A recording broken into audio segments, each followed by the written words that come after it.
नमस्कार, आपके साथ मैं हूँ राजेश कुमार और आप देख रहे हैं जमुनाबाद खुर्जन। इस वक्त हमारे साथ कुछ सोहल की महिलाएं हैं और सुमिता जी है बातचीत करने के लिए। और यहाँ पर आज महिला सम्मेलन भी हुआ और कुछ सोहल के कुछ बर्निंग इश्यूज़ हैं, उन पर बातचीत करेंगे। सबसे पहले मैम, स्वागत है आपका। और क्या कुछ मुद्दे हैं? वैसे तो पाडर में दूर दराज क्षेत्रों में हमेशा मुद्दे रहते ही है, वो कभी हल नहीं हुए, लेकिन फिर भी विशेषतर आप सोहल की अगर बात कर रहे हैं तो वहाँ पर क्या कुछ बर्निंग इश्यूज़ है अभी? Thank you Rajesh ji. बिल्कुल, सोहल में मुद्दे तो लगातार चलते आ रहे हैं। जैसे वहाँ पे हॉस्पिटल एक बनाया गया है, तो मैं पूछना चाहती हूँ वो किस लिए बनाया गया है?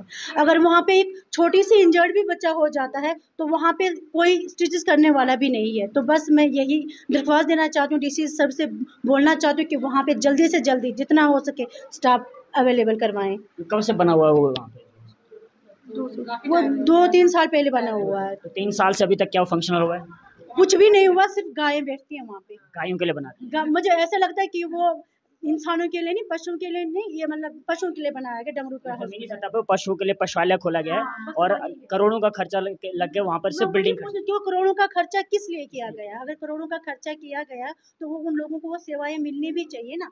आज स्वास्थ्य जो है मूलभूत सुविधा आती है और डोर स्टेप पर ये मिलनी भी चाहिए। और सज़ो हज़ारों करोड़ों का बिल्डिंग कंस्ट्रक्शन करने के बावजूद भी स्टाफ वहाँ नहीं बैठना, ये कहीं न कहीं क्या आपको नहीं लगता कि एडमिनिस्ट्रेशन की एक नाकामी है? बिल्कुल, ये एडमिनिस्ट्रेशन की नाकामयाबी है, क्योंकि वो क्यों नहीं उनको टाइम पे अवेलेबल कर पाते। जैसे अभी भी अंजलि जी ने बोला कि डॉक्टर पार्डर का अवेलेबल, बिल्कुल पार्डर के डॉक्टर हैं, क्यों नहीं आते हैं वो यहाँ पे? हमने आगे बात भी की थी, बोलते हैं कि वो कोई भी पार्डर आने के लिए तैयार नहीं है, जिसको भी पार्डर के लिए भेजते हैं वो नाम अपना बोलते हैं कि क्या आपको नहीं लगता है कि अगर एक मुलाज़िम है, तो उसको चॉइस नहीं देनी चाहिए? उसको अगर ड्यूटी करनी है तो उसको जहाँ पर चाहिए वहाँ पे ड्यूटी, अगर चॉइस चाहिए तो घर बैठे। मैं हम अपने प्रशासन से इसलिए परेशान हूँ कि वो अगर मैंने किसी भी चीज़ में क्वालिफ़ाई किया हुआ, मैं उस एलिजिबल हूँ उस चीज़ के लिए, तो मुझे वो अधिकार क्यों है कि मैं वहाँ नहीं जाऊँगा? उसको जनता की और सेवा के लिए अगर रखा गया उसको है। जनता ने चुना है, जनता के द्वारा उसको बनाया गया, तो वो क्यों इसमें है कि मैं वहाँ नहीं जा सकता, क्यों नहीं जा सकता वो? मैं नहीं उनको घर जा भेज सकते सीधा। बराबर। अभी पीछे ये किसी बहन ने शायद आपके माध्यम से कोई बैठ दी हुई थी कि स्कूल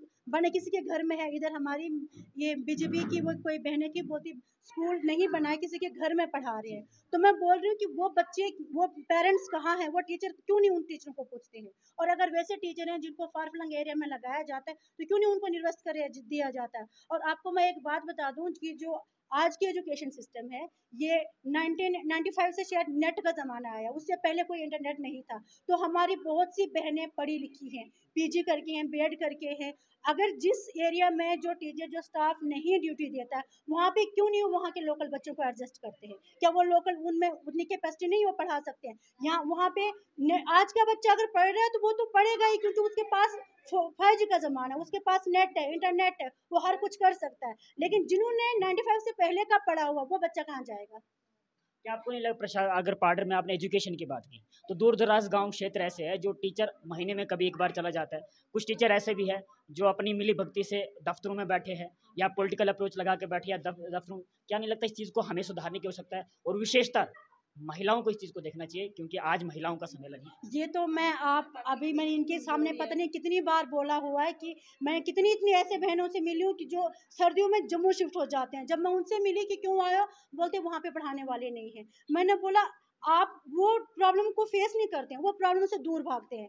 इसीलिए इस मतलब मंडल मंडल में बीजेपी ने हर एक मंडल से, एक गांव से एक प्रधान चुनी है, ताकि वो उस घर की जो प्रॉब्लम है, उस गांव की जो प्रॉब्लम है, वो आगे पहुंचाए। लेकिन अब अफ़सोस के साथ कहना पड़ रहा है कि बहनें सिक्योर नहीं है, वो पूरी तरह से हमें सपोर्ट नहीं दे रही है।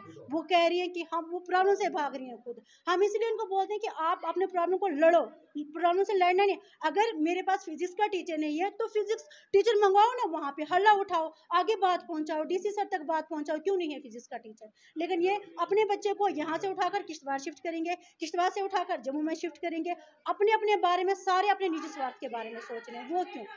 यात्राओं में कुछ सरकारी मुलाजमों और टीचर्स की ड्यूटी लगाई गई। क्या आपको नहीं लगता इतने अनएम्प्लॉयमेंट है, पढ़े लिखे युवा है, क्या नहीं लगता यात्रा के टाइम पे उनको आराम से एडजस्ट कर सकते थे, ताकि हमारे स्कूल भी फंक्शनल रहे और हमारे सरकारी विभाग भी फंक्शनल रहे? इस पर आप क्या सोचते हैं? हाँ, बराबर, बिल्कुल। ये तो यहाँ के एडमिनिस्ट्रेशन की मैं बोलूँगी कि कमज़ोरी है, किस्म की कमज़ोरी है सीईओ साहब की, कि इतना पार्डरी एरिया में इस टाइम 2 महीने कम से कम बच्चे खज्जल हो रहे हैं, कि वो उन टीचरों को, अगर टीचर मान लो कि कहीं और उनको वो एडजस्ट कर रहे हैं। हाँ, हमने यात्रा को भी देखना, उनको एडजस्ट कर रहे हैं, तो वहाँ पे उनके लोकल बच्चों को लगाएं। कंट्रेक्चुअल बेस पे वो क्यों लगा रहे हैं बाहर के लोगों को? वो वहाँ के जो आ सकता है उस टाइम पे कंट्रेक्चुअल पे लगाते हैं। किश्तवाड़ के बच्चे को दक्षिण लगा दिया, हाँ, किश्तवाड़ के बच्चे को मचेल में लगा दिया, जो वहाँ पे अपने जगह पे किसी और को बिठा के उसको 4-5 हज़ार रुपये देके उनको एडजस्ट कर रहा है, खुद मजे से अपने घर में बैठ रहा है। तो ये कहीं ना कहीं प्रशासन की गलती है कि प्रशासन नहीं सपोर्ट कर रहा है, क्योंकि उनको देखा जाए तो उनको चुना गया है हमारे लिए, तो उनको ये करना चाहिए।